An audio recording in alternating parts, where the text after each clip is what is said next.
Formula race కేసులో ACB విచారణకు డుమ్మా కొట్టారు కేటీఆర్. ఏసీబీ అధికారులు లాయర్ను అనుమతించకపోవడంతో విచారణకు హాజరు కాకుండానే వెనుదిరిగారు. హైకోర్టు తీర్పు వచ్చే వరకు విచారణ వాయిదా వేయాలని ఏసీబీకి లేఖ రాశారు. ఇదే కేసులో రేపు జరగాల్సిన ఈడీ విచారణకు హాజరు కాలేనని ఈడీకి లేఖ రాశారు కేటీఆర్. ఇక ప్రజల పక్షాన గొంతెత్తే వారిపై ప్రభుత్వం అక్రమ కేసులు పెడుతుందన్నారు కవిత.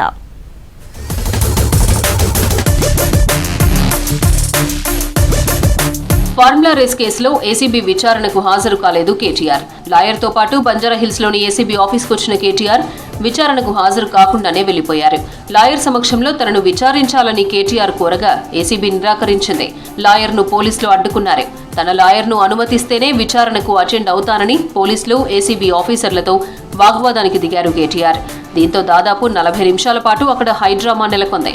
లాయర్ను విచారణకు అనుమతిస్తేనే వస్తానని, లాయర్ ఉంటేనే తన హక్కులకు రక్షణ అని చెప్పారు కేటీఆర్.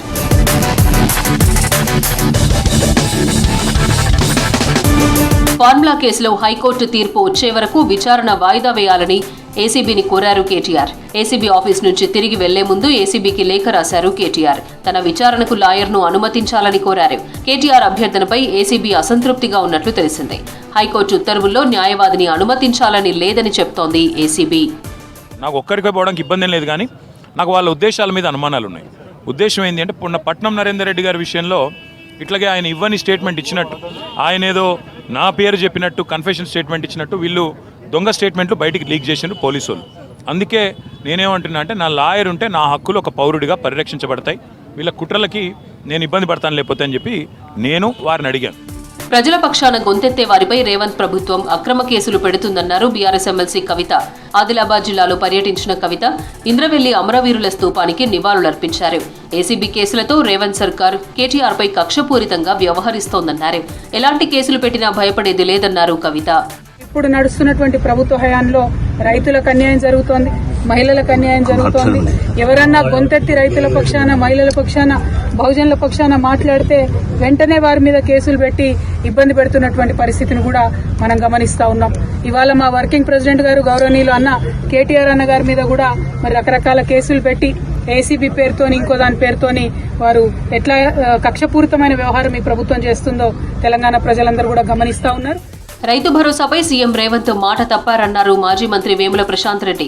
మండలి ప్రతిపక్ష నేత మధుసూదనాచారి ఎకరానికి 15,000 అని చెప్పి ఇప్పుడు 12,000 అంటున్నారన్నారు.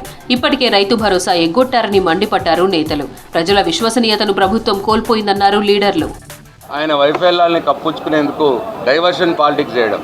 రైతు భరోసా 15,000 నుంచి 12,000 దించిండు. ఒక రైతు భరోసా ఎగ్గొట్టిండు.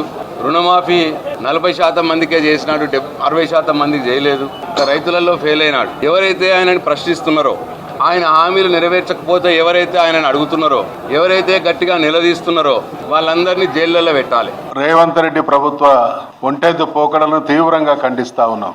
తెలంగాణలో ఒక సామెత ఉన్నది, కొండందవి ఎలుకను పట్టడం. ఆ సామెత కంటే కూడా ఈరోజు రేవంత్ రెడ్డి ప్రభుత్వ పనితీరు కొండందవి చీమలను పట్టినట్టున్నది. అంటే రిజల్ట్ తీసుకోవడంలో ఘోరమైనటువంటి వైఫల్యం అడుగడుగున కనబడతా ఉన్నది. ఫార్ములా రేస్ కేసులో ఏసీబీ ఎఫ్ఐఆర్ ఆధారంగా కేసు నమోదు చేసింది ఈడీ. ఈ వ్యవహారంలో మనీ లాండరింగ్ కు సంబంధించి దర్యాప్తు చేస్తోంది. ఈ కేసులో రేపు విచారణకు రావాలంటూ కేటీఆర్ కు ఈడీ ఇప్పటికే నోటీసులు ఇచ్చింది. ఇదే కేసులో ఐఏఎస్ అధికారి అరవింద్, బిఎల్ఎన్ రెడ్డి విచారణకు దూరంగా ఉన్నారు.